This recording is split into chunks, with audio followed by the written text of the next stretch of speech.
안녕하세요. 벌써 또 한 주가 지났네요.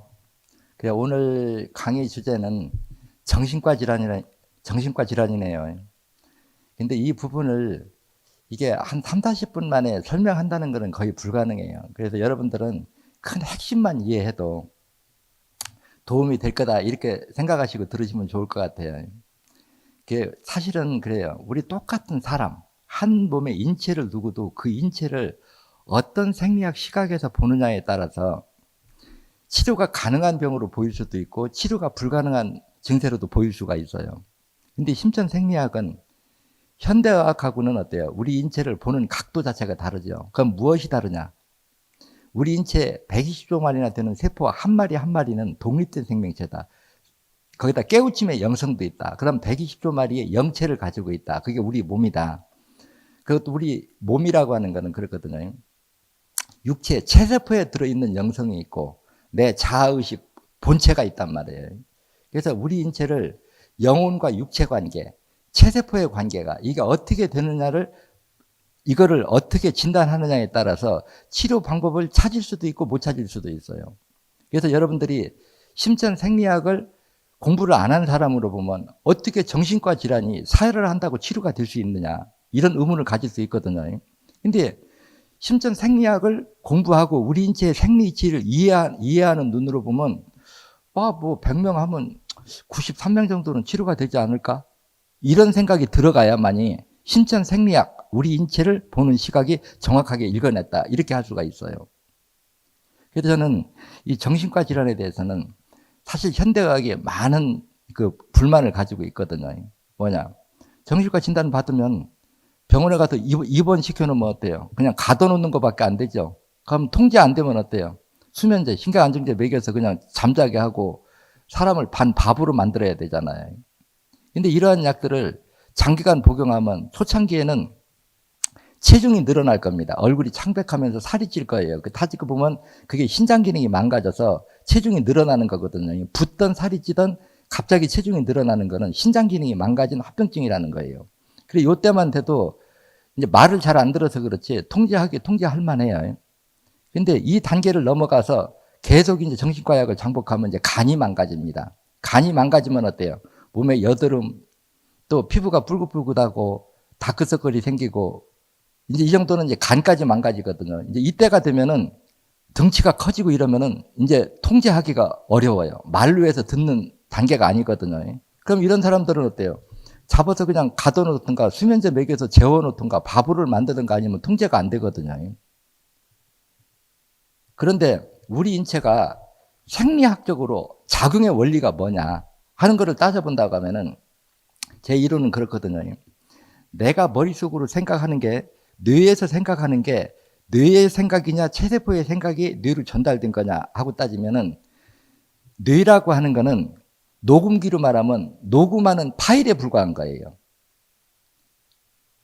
그러면 이걸 이렇게 읽으면 체세포의 생각이 뇌로 전달이 돼서 입력이 될 수 있고 나의 영혼, 마음, 본체는 이 육체하고는 별개거든요. 따로 들어온 거거든요. 그래서 내가 마치 영과 육의 관계를 자동차로 비유를 많이 하잖아요. 자동차를 우리 육신이라고 생각하면 운전수가 영혼이다. 그리고 내 육신은 내 영혼, 마음이 시키는 거에 따라서 움직인단 말이에요. 그래서 영과 육은 자동차하고 사람처럼 완전히 별개체다. 쉽게 얘기해서 자동차에서 사람이 내린다고 해서 그 사람이 죽던가요? 그럼 사람이 영혼, 마음이라 소리거든요. 기존에 있던 차가 망가지면 어때요? 또 새 차를 사지요. 그러면 내 몸도 다 망가지면 새로운 육신을 받는 게 자동차를 새 차로 바꿔 타는 거나 똑같아요. 그래서 영혼, 그래서 영과 육은 엄연히 별개체고 내 육에서 영혼이 빠져나온 거를 그 유체이탈, 해탈이라고 그러거든요. 그래서 이 관계를 다 이해하고 나면은 정신병은 사열로서 충분히 치료가 가능하다 이런 답이 나와요. 근데 이게 뇌와 정신과 질환에 대해서 이거를 어떻게 얘기할까? 참 설명을 하자면 짧은 시간에 불가능하거든요. 그래서 이게 폭넓게 생각하면 그래요. 예를 들어서 여러분이 여자라고 생각합시다. 이 강의를 듣는 분이. 남편이 바람 피우고 놀림하고 그러면 집에 있는 부인 입장에서는 어떨까요? 엄청나게 스트레스 받겠죠. 이렇게 스트레스 받는 상태에서는 작은 자극에도 과민하게 반응할 수밖에 없어요. 그러면 이 말은 뭐냐고 하면 내 주변 환경에 따라서 똑같은 반응에도 반응을 달리할 수 있다는 거예요. 마음이 평화로울 때가 내가 스트레스를 받고 있을 때는 다른 생각이 올 수밖에 없다는 거예요. 이거는 무슨 얘기냐고 하면 심장이 혈액을 품어주는데 앞에서 잘 안 빠져나가. 또 뒤에서 피를 끌고 오는데 잘 안 딸려와. 그러면 심장이 그 무리한 힘을 쓸 때 받는 스트레스가 이제 우리가 외형적 질병으로 나타나는 거냐. 불안하고 초조하고 안정이 안 되고 대중 앞에 서면 얼굴이 뻘개지고 머리가 멍한 상태가 돼요. 이거는 심장세포가 받는 스트레스 그 생각이 뇌에 전달된 거예요. 그러면 심장세포만 생각이 있고 다른 체세포는 생각이 없을까? 혈액 속에 산소가 부족하면 어떨까요? 몸이 나른해요. 그래서 영과 육의 관계를 사람이 아침에 일어났을 때로 한번 생각해 봅시다. 아침에 탁 눈을 떴는데 피로가 안 풀렸어요. 5분만 10분만 더 눕고 싶어요. 이거는 내 몸에 체세포가 생각하는 게 뇌로 전달된 거예요. 근데 내 마음, 영혼 본체는 뭐라고 얘기하냐? 아니야, 지금 빨리 일어나야 세수하고 하면 시간 맞춰서 약속을 늦지 않고 할 수 있어. 그러면 영혼이 육체에서 오는 누워있어 하는 생각을 이기지 못하면 그냥 그대로 누워있는 거고, 영혼이 아니야, 이건 무조건 일어나야 돼 하면 피곤하거나 그냥 뿔끈 있나면 영혼의 지시에 의해서 육신을 움직일 수밖에 없다는 거예요. 자동차도 사람이 움직이는 대로만 움직이지 저 혼자는 못 움직이잖아요. 요즘에는 뭐 AI가 나와서 이제 뭐 하기는 하지만은 자동차 우리가 운전하는 거면 자동차도 운전수가 핸들 꺾고 악셀에다 밟는 대로 움직이듯이 그 사람이 가만히 있으면 차는 그대로 멈출 수밖에 없다는 거예요. 내 육신도 마찬가지예요. 내 영혼이 지시를 안 내리면 저 혼자는 아무 행동도 못 하는 거예요. 이게 영과 육의 관계라는 거죠. 그래서 체세포도 영혼이 있고 이건 이제 영체, 작은 영체라고 하는 거고 내 몸의 본체, 영혼, 마음, 생각 이거를 우리가 영혼, 나의 본체 이제 이렇게 얘기를 한단 말이에요. 근데 체세포들이 생각이 혈액 속에 산소가 부족하면은 어떤 현상이 일어나느냐? 한없이 눕고 싶어요. 그럼 어디를 가도 뭐를 하려고 해도 아이고 내가 그거 해서 뭐해? 그냥 이렇게 누워 있을래. 내가 이 나이에서 해도 뭐해? 이런 생각들은 체세포의 생각들이에요. 근데 내 마음은 내가 앞으로 먹고 살려고 하면 얼른 인해서 뭐를 해야 돼. 약속 시간을 지켜야 돼. 그 육신을 끌고 움직이는 게 영혼이라 소리란 말이에요. 근데 영혼이 생각한 거나 체세포가 생각한 거나 뇌는 양쪽을 다 녹음을 합니다. 이 말은 어떤 표현이냐고 하면은 흔히 이제 공황장애, 망상장애 환자들이 특히 여성인 경우는 그래요. 남자를 이렇게 딱 바라보거나 어떤 남자를 뭐 나이가 많던 적들 보면은 자기하고 이상한 관계하는 것이 떠올려 놓으면은 그 생각이 끊임없이 커지는 거예요. 그럼 이런 생각들이 남이 알아볼까 두려워요. 그러니까 뭔가 의심이 가거나 그러고 막 지난번에 왔던 데도 건물이 이렇게 앞에 있으면은 건물 밑에 가면 건물이 쓰러져 가지고 자기 밑에로 누른다든가 아니면 뭐 하나님이 뭐 100억을 언제까지 준다고 했으니까 기다리면 된다든가 엉뚱한 그 생각들이 끊임없이 커져 나가는 게 있거든요. 이런 것들은 우리가 망상장애 또는 공황장애라고 그러고 그러면 이런 것들을 어떻게 이해하면 되냐고 하면 우리가 뇌가 12뇌가 있다고 그러잖아요. 그러면 간세포, 위장세포, 근육세포들이 생각들이 전부 달라요. 이런 것들이 뇌에 다 입력이 돼서 하나의 생각으로 도출하는 게 뇌의 전두엽, 통합뇌거든요. 그럼 이 통합뇌, 이건 뇌에서 오는 모든 생각들이 뭉친 거고 나의 영혼, 마음, 혼, 신은 별개체라는 거예요. 이놈들의 생각을 내가 전해 듣고 그걸 행동에 옮길 거냐 안 옮길 거냐 이거를 이제 기준으로 봐야 되고 뇌 세포마다 각기 다른 정보가 들어있다는 거예요. 그럼 다른 정보가 들어있으면 이게 혼선을 일으키지 않으려고 하면 뇌 세포마다 각기 다른 정보가 들어있다고 하면 그 정보 보호막이 있어야 돼요. 그래야 그 정보가 분산되지 않겠죠. 근데 이 정보 보호막이 녹아가지고 그 생각이 혼선을 일으키면 이건 정신장난, 우리가 미쳤다고 이렇게 표현할 수가 있고요. 또 그 다음에 나는 생각을 하기 싫어. 그냥 생각으로 그냥 지나가서 여자는 남자를 보고 남자는 여자를 보면서 이상한 생각이 떠올라서 막 혼자 그 생각을 막 끊임없이 키우면서 그걸 행동에 옮길 수도 있어요. 그러면은 정상인하고는 도저히 상상할 수 없는 그런 행동이 들어가는 게 뭐냐면 우리 뇌세포의 원리를 이해하면 되거든요. 쉽게 해서 이제 비유법으로 쓰면 내 아들이 죽었다. 가정을 합시다. 아들이 죽으면 엄청난 슬프지요. 이것이 1, 2년 지나면 그 슬픔이 사라져야 됩니다. 그런데 안 사라지는 사람이 있어요. 이게 무슨 얘기냐고 하면 우리가 어떤 이게 사물을 이렇게 대하면서 충격이 클수록 어때요? 강한 입력이 뇌에 되겠죠. 그러면 뇌세포가 이렇게 분열할 때는 기존에 있는 정보도 새로 분열된 뇌세포 이렇게 넘어가고 또 그 빈 공간에서는 그게 녹음 파일처럼 공테이프가 되거든요. 이 말은 뭐냐고 하면 뇌세포 분열 기능이 활성화가 돼야 뇌세포가 분열할 때마다 기억력이 약해져서 큰 상처가 되는 걸 시간이 지나면 잊을 수가 있다는 거예요. 근데 뇌세포 분열 기능이 떨어지면 어떤 현상이 일어나느냐. 마치 그 녹음 테이프를 반복적으로 트는 것 같이 같은 생각이 막 이렇게 맴돌고 거기다가 내 영혼이 생각하는 상상력까지 보태서 생각하는 것이 그것이 뇌에 다 입력이 돼요. 이게 이제 망상장애 환자들한테 나타나거든요. 이렇게 진단하면은 왜 같은 생각을 반복하면서 상상하는 생각까지 거기다 키워가지고 망상장애가 됐느냐. 그 원인에 들어가면 뇌세포 분열 기능이 떨어져서. 또 자폐증은 통합 내에서 그러니까 뇌세포끼리 각자 다른 정보를 통합 내에서 하나로 합치려고 하면 정보 전달 물질이 있어야 되거든요.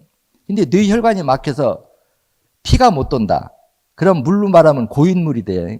고인물이 되면 그게 이제 시간이 지나면 부패한다 소리가 산도가 높아진다는 거거든요. 그래서 산도가 높아져가지고 강산의 산화작용이 정보 보호막을 녹여버리면 정신 착란이 일어날 수가 있고 정보 전달 물질을 녹여버리면 그게 자폐증으로 나타나는 거고 또 피가 못 돌아서 영양 공급이 안 되면 어때요? 뇌세포 분열 기능이 떨어지겠죠. 그래서 같은 생각이 끊임없이 반복되면서 망상의 생각과 혼합되는 게 이게 망상장애 공황장애라는 하는 거예요.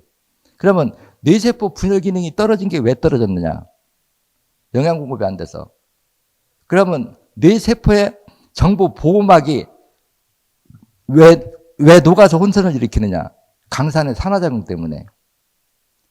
또 정보 전달 물질이 녹아버리면 생각이 합리적인 생각을 도출을 못하면 그게 자폐증이거든요. 다 뇌에서 일어나는 병들인데 영양 공급이 안 돼서 뇌세포 분열 기능이 떨어졌느냐, 뇌세포 정보 보호막이 녹아 없어졌느냐, 정보 전달 물질이 녹았냐. 원인에 들어가면 뇌혈관이 막히고 시간이 지날수록 영양 공급도 부족해지지만 산도가 높아지면 높아진 강산의 산화작용이 그 주변 조직을 녹여버리면 정신 이상이 오는 거고 산도가 더 높아지면 어때요? 그 산도를 떨어뜨리기 위해서 수분을 끌어모으면 어때요? 뇌 수막염, 염증이 생기면 염, 물이 차면 뇌 복수가 차는 거죠. 뇌세포가 비정상적으로 비대해지면 어때요? 뇌암. 그러면 뇌암, 뇌에서 물이 차는 거, 망상장애, 또 치매, 뇌괴리 이런 것들이 다 뇌에서 오는데 근본 원인에 들어가면 원인은 뭐라고 생각해요? 원인에 들어가면 결과적으로는 뇌혈관이 막혀서 피가 못 돈 시간이 길어지면 산도가 높아지면 산의 화학 반응에 의해서 뇌의 정보 보호막이 녹았느냐, 정보 전달 물질이 녹았느냐 이 차이뿐이고 또 피가 못 돌면 영양 공급이 안 돼서 뇌세포 분열 기능이 떨어졌느냐 이런 것들이 여러 가지 우리가 뇌질환, 정신과 질환으로 진단할 수가 있어요. 자, 그럼 여기서 생각해 봅시다. 우리가 9번 53번, 1번, 17번을 우리가 뚫어줬다. 그래서 뇌혈관이 막힌 게 뚫려서 피가 빨리 돈다. 그러면 산도가 떨어질까요? 안 떨어질까요? 피의 유속이 빨라지면. 고인물을 흐르게 하면 산도가 떨어진다고 하죠. 우리 뇌 역시도 마찬가지입니다. 가끔 이게 뇌종양 이렇게 하는 사람들은 내가 늘상 말을 조심하는 거 그거거든요. 뇌종양도 이 사열로 치료된 사람 아주 많습니다.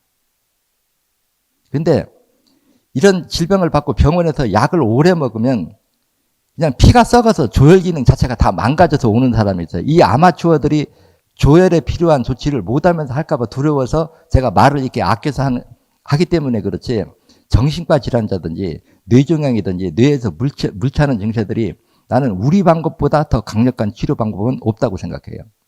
여러분들 한번 바꿔서 이렇게 생각해 보십시오. 만약에 우울증, 공황장애, 망상장애, 자폐증 이런 것들이 내가 30년 전부터 책을 쓰고 이렇게 중국에 가서 30년 동안 이 강의를 하고 한국서도 똑같은 얘기를 하는데 우리 방법으로 해서 치료가 안 돼도 내가 이렇게 버틸 수 있을까요? 100%는 아니어도 90% 이상은 치유가 됐기 때문에. 그러면 이렇게 생각해 보세요. 뇌 세포의 정보 차단 보호막 세포라고 해서 뇌 세포가 그 보호막 세포가 분열할 수 있는 환경 조성, 즉 녹이지 못하게 산도를 떨어뜨려주고 그 세포가 분열하는 데 필요한 영양물질을 넣어주면 그 녹았던 게 다시 복원이 될까요, 안 될까요? 정답은 된다는 거죠. 뇌세포 분열 기능이 떨어져서 우리가 기억력이 떨어지고 치매 쪽으로 간다고 하더라도 뇌세포의 분열 기능이 왜 떨어졌느냐? 영양 공급이 안 돼서. 영양 공급이 안 되면 뇌혈관이 막혀야 돼요. 그런데 이제 여기서부터 문제가 되는 게 있어요. 어떤 문제가 되느냐고 하면은 우리가 MRI라고 하는 그 사진의 원리를 생각하고 거기에 맹신하다 보면 못 볼 수 있는 게 하나가 있거든요. 쉽게 얘기하면 뇌 혈관 사진을 찍으려고 하면은 조영제라고 하는 거를 혈관에다가 주사를 맞아도 피에 섞어 야광 반사 물질이거든, 조영제가요. 그러면 이게 피와 섞여서 이제 핏길을 따라서 돌겠죠. 그러면 강한 엑스레이에 강한 빛을 하면 그 조영제가 반사되는 거 가지고 혈관이나 비정상 조직들이 나타나요. 근데 여기서 어떤 함정이 있느냐? 우리가 치매든 자폐증이든 우울증이든 모든 것들이 다 혈관이 막혀서 피가 못 도는 상태에서 증세가 와요. 혈관이 막혀서 피가 못 도는 데는 조영제 성분이 들어갈까요? 못 들어갈까요? 못 들어가죠. 이때는 사진 찍으면 아무것도 없는 정상으로 나옵니다. 그러면 비정상으로 나타나려고 하면은 피가 못 돌고 시간이 오래 지나면은 고인물이 부패하듯이 피가 썩으면은 산도가 높아져요. 그래서 높아진 산화작용이 그 주변에 묽은 물질을 녹여버리면 기형적 혈질이나 강산의 화학 반응이 주변 조직을 화학 반응에서 응고시키면 이때 이제 병으로 나타나거든요. 이 말이 상당히 중요한 겁니다.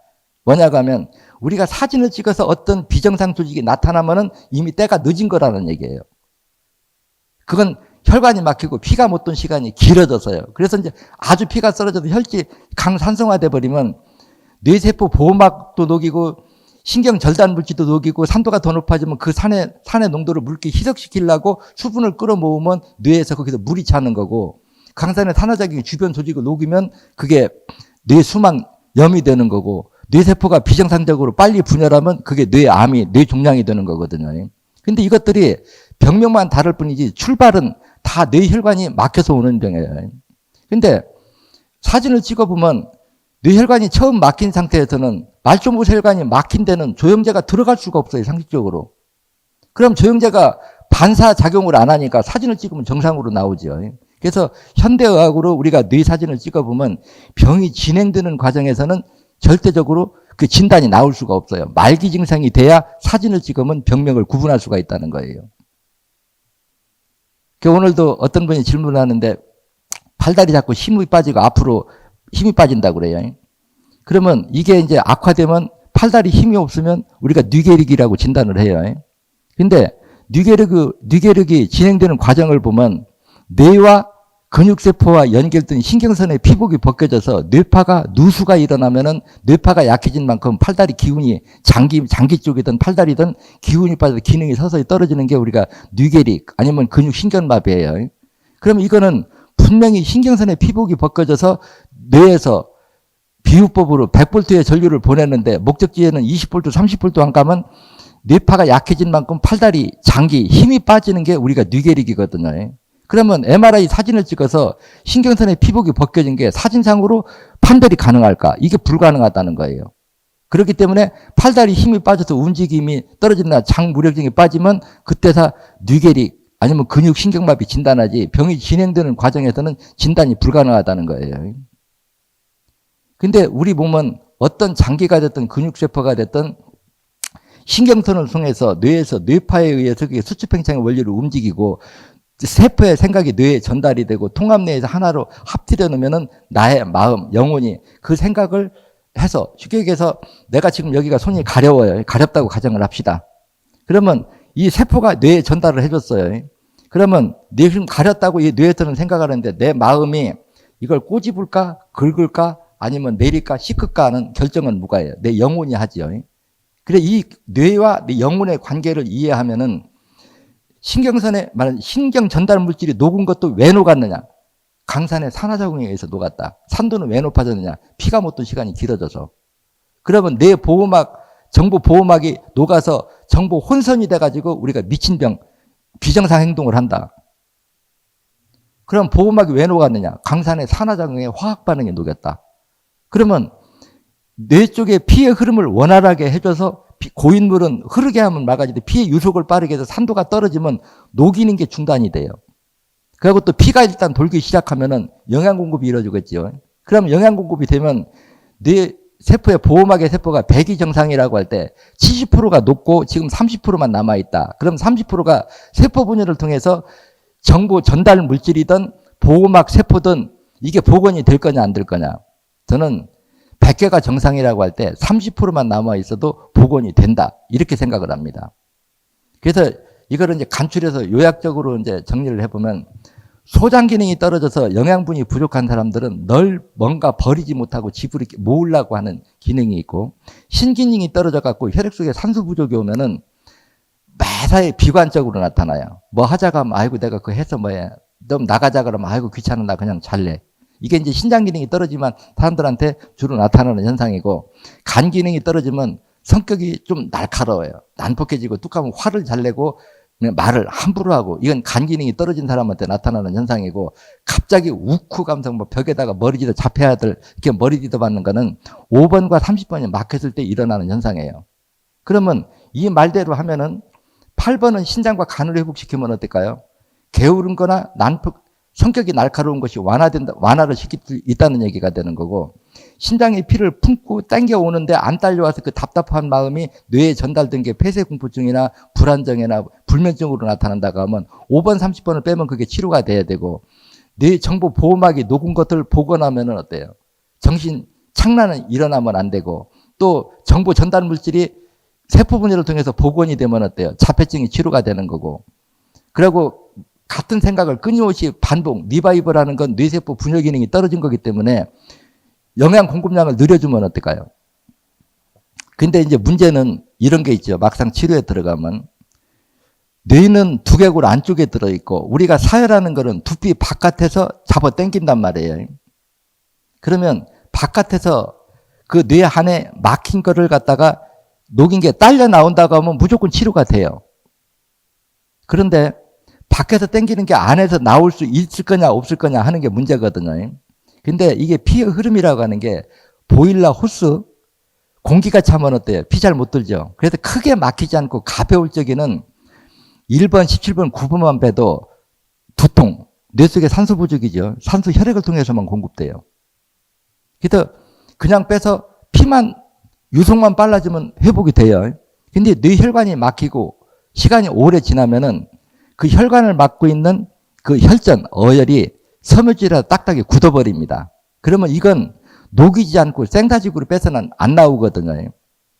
근데 이제 뇌라고 하는 게 참 재밌어요. 뭐냐 하면은 우리 혈액을 보면 눈으로 빨갛지요. 눈으로 보면 피가 이제 선구이대로 빨갛고 진한데 이 피 속에는 1000가지, 2000가지의 성분이, 여러 성분이 혼합되어 있어요. 근데 뇌세포한테 필요한 영양분은 지방, 단백질, 당이거든요. 그러면 그 1000가지, 2000가지 성분 중에서 지방, 단백질, 당만 추출을 해서 그걸 뇌세포한테 액체 상태로 공급을 해줘야 돼요. 그러면 빨간 피에서 뇌세포에 연결된 그 짧은 구간에 지방, 단백질, 당은 산도가 높아지면 그 화학 반응에 의해서 두부처럼 응고되거든요. 마치 두유나 우유에다가 식초나 떫은 맛을 집어넣으면 이렇게 응고되듯이 응고돼 버리면 이거는 뚫을 방법이 없어요. 그러면 이거를 녹이면서 만약에 빼면 어떨까? 그래서 저는 이게 사회를 하면서 그런 얘기 하거든요. 우리가 어혈을 빼낼 때, 빨래를 빨 때 맹물이다 그냥 빠는 거하고 비누칠하면서 빠는 거하고 어떤 게 때가 잘 빠질 거냐. 쉽게 해서 우리 말총 뇌 속이든 바깥에 있는 혈전 어혈을 그냥 생다직으로 빼는 거하고 마치 빨래할 때 비누칠하는 것 같이 그 때를 불리는 거, 어혈을 불려가지는 거하고 딸려 나올 확률이 어떤 게 높을 거냐.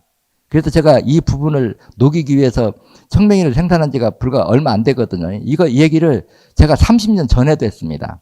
근데 지금 그동안 해보면 공부만 하려고 하면 머리 아픈 거, 앉아만 있으면 답답해서 앉아있지 못하고 하는 현상, 대학교 2번, 3번 떨어진 사람도 1번, 9번, 17번을 사혈해주면 암기력이나 이해력이 좋아져요. 이게 뇌세포 분열 기능이 떨어지면 책을 읽으면 장 넘기면 앞장은 다 지워지는 거예요. 녹음이 안 되니까, 입력이 안 되니까. 이건 뇌세포 분열 기능이 떨어질 때 나타나는 현상이거든요. 근데 빨간 피가 도는 데까지는 어혈을 불리고 녹이는 약성이 도달하기가 쉬운데 그 빨간 피에서 지방, 단백질, 당만 빼서 뇌에도 연결해주는 빨간 피 혈관 밖에 영양분 공급 통로는 거기까지 도달시키는 불리는 물질은 성격이 아주 예민해요. 그래서 그냥 그동안에 100명을 빼보면은 93명 정도가 좋아져요. 그러면 이거는 여러분들이 어떻게 이해하면 되느냐. 정신과 질환이 됐든 자폐증이 됐든 우울증이 됐든 공황장애가 됐든 모든 뇌에서 오는 모든 질병들은 따지고 보면 외형이 병명은 다를 수 있어도 출발점은 뇌혈관이 막히는 데서부터 왔다. 자, 이렇게 따지면 뇌혈관이 막히려고 하면 어혈 없이 막힐 수 있을까요? 근데 어혈은 혈액이 오염될수록 산도가 높을수록 생성되는 속도가 빨라져요. 그럼 이 말은 뭐냐? 신장과 간이 피를 여과하는 기능이 망가질수록 산도가 높아지고 혈액 속의 지방 단백질이 응고된 게 어혈인데 어혈이 만들어지는 속도가 빨라진다는 거예요. 이렇게 만들어진 어혈들은 이미 막힌 데다가 자꾸 갖다 보태주는 기능이 있거든요. 그러면 이 병을 치료하려고 하면 이미 혈관을 막고 있는 영양분 통로를 막고 있는 비정상 물질들을 불려서 빼내서 핏기를 열어줘서 피의 유속을 빠르게 해줘야 치료가 된다고 생각이 되는데 지금 쓰는 약들, 지금 하는 치료 행위가 뇌의 말초보혈관을 막고 있는 혈전을 불려서 그 구멍을 뚫어줘서 피를 잘 돌게 하는 효능이 있겠는가? 또 그 혈액에서 지방, 단백질, 당만 빼서 뇌혈관에 공급해준 짧은 통로가 막힌데 그걸 녹여서 빼내는 효능이 있겠는가 따져보면은 지금 하고 있는 건 거의 제로라고 봐야 되죠. 그래서 현재 정신과 질환이 있는 사람들은 10명을 100명을 치료해서 현대의학으로는 단 한 명도 치유가 되기 어렵다는 거예요. 근데 우리 방법으로 해보면은 100명 하면 93명이 치료가 돼요. 그건 뚫린다는 얘기거든요. 근데 여러분들이 상식적으로 한번 접근해 보세요. 뇌혈관이 막히고 바로 빼면은 어혈이 묽어요. 자 뚫릴 확률이 높아요. 근데 막힌 시간이 오래되면 어혈이 섬유질화되고 딱딱하게 굳어버리면 녹는 시간이 오래 걸려요. 그렇지만 그게 딱딱하게 굳어있던 물든 빼내면, 그래서 저는 이 혈관을 하수도 구멍이라고 생각하면 그러거든요. 하수도 구멍이 음식물 찌꺼기만 막혔다가 하면 금방 잘 뚫어질 거예요. 흙이 들어서 막혔다가 하면 음식물보다는 잘 안 뚫릴 거고, 세면 덩어리가 들어가서 굳었다고 하면은 아주 뚫기가 힘들 거예요. 그렇지만 세면이 됐든 음식물이 됐든 그걸 녹여서 빼내면 물은 내려간다. 우리가 혈관을 막고 있는 게 단순 어혈이든 섬유질화된 어혈이든 담숙화된 어혈이든 빼서 뚫기만 해도 피만 돌면은 피만 돌면 산도는 떨어지게 돼 있고 영양 공급이 이루어지면 뇌세포들 어떤 조직 세포든지 백이 정상이라고 할 때 70%가 없어지고 단 30%만 남아 있어도 그 30%가 세포 분열해서 100으로 복원하는 건 인체 모든 조직들이 다 가지고 있다는 거예요. 근데 현실적으로 기존에 치료하는 방법이 혈관을 막고 있는 어혈을 소멸시켜서 핏기를 열어줘서 피해 유속이 빠르게 하는 효능이 있겠는가 따져보면 거의 제로요. 또 어혈이 더 이상 만들어지지 못하게 하려고 하면 신장과 간이 피를 여과하는 기능을 정상화시켜야 되는데 신장이 망가져도 신부전증되면 투석하라고 하고 간이 망가지면 잘라내는 의술이 어떻게 어혈이 만들어지는 걸 중단시킬 수 있겠느냐. 그래서 정신과 질환이 됐든 심장질환이 됐든 제가 해보면 인체 모든 조직세포는 어혈을 빼서 핏기를 열어주면 피가 도는 즉시 산도는 떨어지면 어때요? 병이 진행되는 걸 막고 또 피가 돌면 영양 공급이 되면 혈액 속에는 1000가지, 2000가지 성분이 들었어도 혈액을 통해서만 인체 모든 조직에 영양 공급이 된다고 하면은 기존에 막고 있는 어혈은 빼내주고 신장과 간을 회복시켜서 새로운 어혈을 못 만들어지게 하면 어떨까요? 근데 이제 막상 사혈을 하면은 그래요. 치료라고 하는 거예요. 내 몸에서 어혈이 만들어지는 양보다 빼내는 양이 많아야 그 질병을 따라잡을 수가 있거든요. 근데 빼고 싶어도 어혈이 굳어서 안 빠지면 어때요? 우리 몸이 정상이라고 하면 어디든지 침으로 찌르면 피가 나와야 되는데 몇십 번 찌르고 강제로 땡겨도 안 나온다고 하는 건 어혈이 응고되다 소리거든요. 그러면 딱딱할수록 잘 안 나오겠죠. 그러면 이걸 녹여서 빼내서 피가 도는 순간 세포 분열은 일어나게 돼 있다는 거예요. 그래서 세포가 분열하는 데 필요한 영양분을 1차적으로 가공하는 건 장 속의 유산균이요. 그 영양분을 인체 각 장기 기관에 공급해 주는 건 혈액을 통해서만 공급해 준다. 근데 피가 썩어서 영양분이 녹아 없어져도 세포 분열은 일어날 수가 없고, 또 혈전, 어혈이 말초모세혈관을 막아서 피가 돌지 못해도 영양 공급이 이루어지지 않으니까 영양 공급이 안 되는 거는 세포 분열이 아니라 수면세포로 바뀌고, 또 피가 못 돈 시간이 길어지면 고인물은 시간이 지나면 부패하듯이 썩어서 산도가 높아지면 그 산의 화학 반응이 지방 단백질을 응고시킬 수 있고 철분 석회질도 응고시킬 수 있고 수분을 끌어모을 수도 있고, 또 주변 세포를 녹이려고 하면 비정상적으로 세포 분열을 빨리게 할 수도 있다는 거야. 이거에 따라서 우리가 뇌종양도 되고 뇌 수막염도 되고 뇌에서 물이 차는 증세도 되고 정신착란도 되고 여러 가지 병명으로 갈리거든요. 근데 원인에 들어가면 뇌혈관이 막혀서, 혈관이 막히려면 어혈 때문에, 어혈은 왜 생겼냐? 신장과 간 기능이 떨어져서. 그래서 병을 어렵게 생각하면 한없이 어려운데, 인체의 생리 이 구조를 제대로 이해한다고 하면 사혈을 하면 이제 수술만은 못하지요. 그래서 약은 처음부터 당장 끝낸 게 아니에요. 우리 방법으로 해도 어혈이 빠져나오고 솜이 빨아들이는 피가 20, 30%가 섞여 나오면 20, 30%의 혈관이 열렸다는 게 되거든요. 그래서 솜이 빨아들이는 피가 20, 30% 나올 정도 되면 그때부터 약을 하루 3번 먹었다면 2번 먹고, 또 2번 줄여도 아무 이상 없으면 또 1번 먹고, 또 완전히 끊어봐도 이상 없으면 그게 끊는 거거든. 그게 뭐냐고 하면 해당 사혈쯤에서 솜이 빨아들이는 피가 10%, 20% 나오면 그때부터 약을 죽여가면서 내 몸 스스로. 그래서 저는 어떤 병이게 정신과증이든 고혈압이든 당뇨든 협심증이든 고지혈증이든 약을 먹고 있으면서 정상을 유지하는 건 아무 의미가 없다. 약을 먹지 않고 약을 끊은 지 15일 지나서 나타나는 증세가 현재 자신의 건강 척도다. 그래서 약을 먹지 않고도 정상을 유지하려고 하면 내 몸에 병들고 노후 수면세포는 녹아 없어지고 그 빈자리는 새로 분열된 건강한 자식세포가 정상적 설계 도면에 의해서 세포 분열로 복원되는 치료 효능이 나야 한번 치료가 되면 10년이고 20년이고 같은 병이 재발하지 않는 치료 효능이 나타난다. 그래서 이런 내 주장이 치료의 정답이라고 하면은 약을 먹는다고 어혈이 녹아서 없어지겠느냐, 신장과 간이 회복돼서 피가 맑아져서 어혈이 생성되는 것을 중단시킬 수 있는 거냐 따지면 현대의학은 모든 병을 키워서 수술하고도 안 되면 최선을 다했는지도 안 됩니다. 그러면 그건 네 생각이지. 이게 제가 말하는 거죠. 그래서 여러분들도 이 3, 40분짜리 강의 가지고 내가 속 있는 얘기를 다 할 수 없어요. 그래서 신천의 생리학이 주장하는 원리가 뭘까? 이게 피만 돌면 정신과 질환이든 고혈압이든 당이든 백혈병이든 신부전증이든 다 치료가 되는 게, 우리 인체 모든 세포는 영양 공급만 해주면 세포 분열은 다 일어난다. 이걸 기준하면은 왜 치료가 되는지는 당연한 거지 기적이나 신비가 아닙니다. 그래서 오늘 내용은 이 강의 이제 4권에 들어갈 내용을 여러분들이 이제 그 월간지에도 들어있고 이제 이걸 하나씩 강의해달라고 하는데, 강의가 길면 안 본다고 막 저때로 탐나 그 얘기예요. 그래서 줄이려고 하니까 제가 강의를 이렇게 했습니다. 네, 여러분 반가웠어요. 다음 주에 봐요.